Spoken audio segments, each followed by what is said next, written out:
Bonjour à tous et à toutes. Alors, dans la série des 8 rendez-vous essentiels du couple, donc je vous retrouve comme tous les mardis. Et ici, donc, comme je l'ai expliqué en préambule la semaine passée, pour ceux qui ne m'ont pas entendu la semaine passée, donc c'est vrai que ici l'idée c'était de faire une série de 8 lives, donc 8 mardis. On va se donner rendez-vous pour justement parler des 8 rendez-vous essentiels du couple. Et donc c'est basé sur, comme je le disais, les travaux de deux thérapeutes américains très connus, les Gottman, qui ont vraiment parlé de 8 thèmes qui sont vraiment importants, qu'il faut aborder dans le couple. Et ici l'idée c'est de pouvoir en parler de manière très concrète et vous donner aussi des idées de questions à aborder avec votre partenaire, justement pour pouvoir nourrir le couple. Alors, donc notre premier épisode de cette série de 8, eh bien aujourd'hui on va parler de confiance et d'engagement.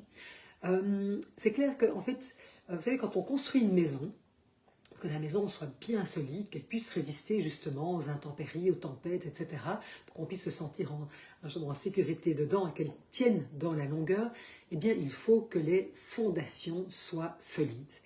Eh bien en fait, quand on parle de confiance et d'engagement, eh bien ce sont les fondations invisibles d'un couple. C'est-à-dire que si il y a justement confiance et engagement, eh bien on peut construire dans la durée dans ce couple. Alors, la confiance, qu'est-ce que c'est concrètement ? La confiance, évidemment, c'est pas seulement, parce que souvent quand on pense à la confiance, c'est ne pas trahir, ne pas mentir, bien sûr, mais la confiance, c'est aussi, c'est bien sûr que c'est ça aussi, c'est de ne pas trahir, de ne pas mentir, etc. Mais c'est surtout pouvoir être fiable, c'est-à-dire tenir ses promesses, être présent quand l'autre en a besoin. Donc c'est par exemple, et on voit très vite, la confiance peut être érodée. Par exemple, quand je te dis, écoute, voilà, je t'appelle, ou tiens, voilà, je te fais signe, ou je vais, et qu'on ne le fait pas, alors une fois, ça va, mais si c'est systématique, eh bien, vous pensez bien, on se dit, mais en fait, je ne peux pas faire confiance à l'autre. Chaque fois qu'il ou elle me dit qu'il va faire quelque chose, et en fait, qu'il ne tient pas parole, ou qu'elle ne tient pas parole, eh bien, quelque part, moi, ça va éroder petit à petit la confiance que je peux avoir dans l'autre. Et donc la confiance, voilà, c'est que ça se construit aussi dans toutes les petites choses du quotidien, toutes les fois où quelque part je n'ai pas tenu ma parole, et l'autre se dit, mais en fait, je ne peux pas lui faire confiance. La confiance aussi, par exemple, c'est quand je peux me montrer vulnérable avec l'autre, par exemple, et qu'il ne va pas s'en servir pour me blesser à son tour. Parce qu'à ce moment-là, je n'ai plus confiance en l'autre. Et puis il y a aussi, donc je parlais de la confiance, et puis il y a aussi l'engagement. Alors l'engagement, c'est quoi ? Mais l'engagement, et c'est vrai que souvent on oppose engagement et liberté, on a l'impression que si je m'engage, je perds ma liberté, c'est quand même quelque chose que j'entends beaucoup aujourd'hui. Or ça n'a rien à voir, c'est pas parce que je m'engage que je perds ma liberté. C'est-à-dire que quand je m'engager ne veut pas dire je suis coincé, simplement je vais choisir activement de rester, de m'investir dans ma relation, de construire avec l'autre. Vous voyez, donc c'est-à-dire que c'est un choix. Et donc donc je suis libre, et librement, je choisis que cette relation est importante et que j'ai envie de m'y investir. Donc je vais m'engager. C'est-à-dire à un moment, je vais décider de nourrir le nous. Alors, donc c'est trouver d'un moins l'équilibre entre mon je et le nous, évidemment, le nous étant le couple. Mais donc c'est-à-dire que plutôt que de fonctionner en chacun pour soi, et donc je suis très que dans le je. Alors, à l'opposé, il ne faut pas tomber évidemment à se perdre dans le nous, mais c'est sûr qu'à un moment, si on veut s'engager, c'est qu'il faut pouvoir nourrir ce couple. Il faut pouvoir nourrir le nous, nourrir la relation. Et donc, par exemple, avant de prendre une décision importante, je vais quand même penser au projet commun. C'est-à-dire, bon, ok, si moi je prends cette décision peut-être qui est importante pour moi, ce projet qui me tient à cœur, comment cela va impacter notre relation ? Et donc à ce moment-là, en parler tous les deux, et c'est pas pour ça que je vais devoir renoncer à tous mes rêves, tous mes projets, etc. Mais en tout cas, la relation a suffisamment d'importance pour que, avant de m'engager dans quelque chose qui aura un impact sur notre relation, je vais y réfléchir et on va en parler. Parce que c'est vraiment quelque chose où, voilà comment je vais tenir compte de l'autre. Parce que justement, je choisis activement de nourrir cette relation. Et donc, vous voyez bien que la confiance et l'engagement sont deux notions qui qui vont ensemble. C'est-à-dire que la confiance, ça va donner quoi? Ça va donner le sentiment d'être en sécurité. Souvent, moi j'entendais encore ce matin, je ne me sens pas en sécurité avec mon partenaire.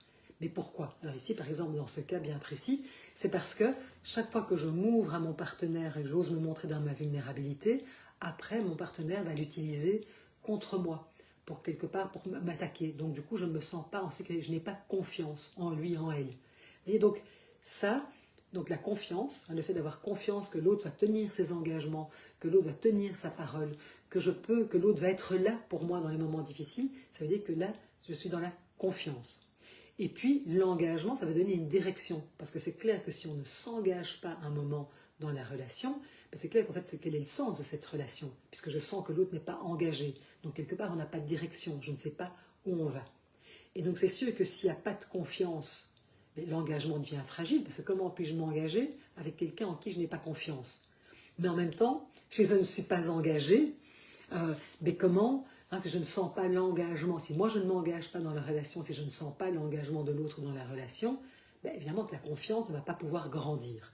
Donc vous voyez, c'est intrinsèquement lié. L'un nourrit l'autre.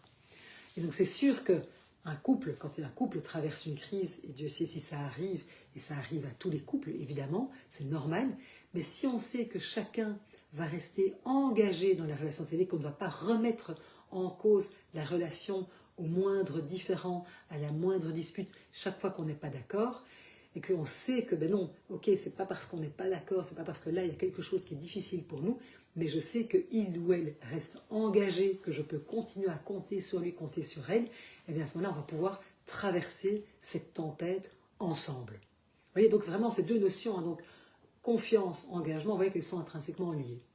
Alors c'est sûr que quand on parle de confiance, évidemment, ce que je sais, c'est que pour beaucoup de couples, souvent, malheureusement, la confiance a été terriblement ébranlée par notamment une infidélité. C'est quelque chose que je vois beaucoup dans mes consultations de couple ou dans les personnes qui viennent me consulter. C'est que malheureusement, voilà, ça fait partie aussi de la vie de beaucoup de couples, c'est qu'à un moment, il peut y avoir infidélité. C'est sûr que c'est un sujet immense. Donc ici, je ne vais pas l'aborder aujourd'hui. Sachez une chose, c'est que oui, on peut se reconstruire, un couple peut reconstruire la confiance après une infidélité, mais c'est sûr que c'est quelque chose qui va prendre du temps, qui est fragile, qui est difficile, mais heureusement, c'est possible. J'ai accompagné des couples qui vraiment ont pu se relever, parce que c'est une épreuve, bien sûr, ça laisse des traces, bien sûr que la confiance, là pour le coup, elle est terriblement ébranlée, mais la confiance, c'est quelque chose, c'est très fragile, on sait bien qu'elle met du temps à se construire, elle peut disparaître en une seconde, notamment lorsque je découvre une infidélité de l'autre, mais c'est quelque chose qui peut se reconstruire. Donc si c'est un sujet qui vous intéresse, clairement, je pourrais l'aborder lors d'un autre live, et on pourra vraiment, parce que c'est un sujet vraiment à part entière, de voir comment, dans ce processus de reconstruction, où les actes vont être vraiment très importants pour pouvoir reconstruire la confiance, et c'est sûr qu'à ce moment-là, l'engagement va vraiment être très important. Et donc ici, je voulais parler de confiance et d'engagement au sens large. Alors, justement, peut-être des questions, si à un moment vous décidez à deux de parler de, tiens, c'est quoi pour toi la confiance, c'est quoi l'engagement, comment, ça serait intéressant d'abord de se dire, mais tiens, qu'est-ce qui, dans votre couple, si vous réfléchissez, si vous prenez un moment, qu'est-ce qui dans votre couple fait que vous sentez que vous pouvez avoir confiance, que vous avez confiance en l'autre? Qu'est-ce qui vous fait dire ça? Tiens, je peux avoir confiance, je me sens en confiance. Ça serait intéressant de pouvoir mettre des mots là-dessus, de voir, tiens, concrètement, et comment justement en parler à deux, le partager. Quels sont peut-être les petits gestes que votre partenaire fait, ou les petits gestes qu'il va faire, qui vont justement renforcer ce sentiment de confiance. Ok? Parce que, pour que de manière à ce qu'on puisse nourrir ça, de manière très consciente. Et tiens, au fond, qu'est-ce qui fait la conscience? Quand je regarde, qu'est-ce qu'elle fait? Quels sont ces petits gestes qui font que moi, eh bien, du coup, je me sens en confiance. Et que cette confiance, elle est solide. Et puis, peut-être aussi, comment, si vous êtes sentez très engagé dans la relation, comment vous aimeriez que votre engagement soit reconnu par l'autre et comment vous pourriez nourrir cet engagement au quotidien. Donc ça serait intéressant si vous posez la question, tiens, comment je m'engage au quotidien, comment je le montre à l'autre, est-ce que l'autre le voit, tiens, de pouvoir échanger tous les deux. Voilà. Donc vous voyez, c'est vraiment ces notions, mais ça c'est une notion qui est vraiment Comme je le disais, c'est les fondations du couple, parce que c'est clair que sans engagement, sans confiance, on ne peut pas construire une relation saine dans laquelle on va pouvoir se sentir en sécurité, dans laquelle on va pouvoir se projeter. Donc ce sont vraiment des prérequis, ça vaut la peine de se poser la question, parce que c'est vrai que cette confiance, ils ne sont pas pour acquis. Donc c'est comment je peux renouveler mon engagement, comment on peut renouveler notre engagement l'un et l'autre, comment cette confiance, elle peut, se construire, se solidifier. C'est vraiment important et c'est quelque chose qui va être nourri, qui est important de nourrir tous les jours. Et puis c'est vrai que parfois il peut y avoir les aléas de la vie et comment on va pouvoir peut-être réparer aussi ces choses-là. Donc c'était notre deuxième rendez-vous. Ce sont des notions qui peuvent sembler très abstraites, mais vous voyez bien que très concrètement, ça a un impact direct sur la qualité de nos relations. Donc ça vaut la peine de s'y pencher et peut-être de penser à ces petites questions-là que je vous ai partagées et d'en parler avec votre partenaire. Déjà rien peut-être que pour vous. Se dire, tiens, au fond, comment moi je me sens par rapport à ça? Est-ce que je me sens en confiance? Est-ce que je me sens engagée?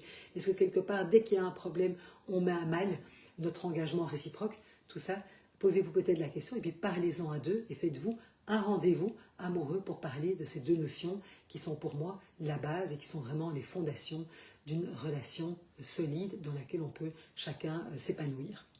Je vous le rappelle donc, 8 rendez-vous. La semaine prochaine, on va parler évidemment, mais peut-être justement de nos différends, de nos conflits, de nos disputes. Ça sera notre deuxième rendez-vous. Et puis n'oubliez pas qu'à la fin de ces 8 rendez-vous, je vous partagerai un document qui reprend un petit peu les différents thèmes et les différentes questions qui seront un petit peu peut-être un guide pour vous. Vous pouvez ressortir régulièrement si vous avez envie de pouvoir parler de ces sujets peut-être plus profonds avec votre partenaire.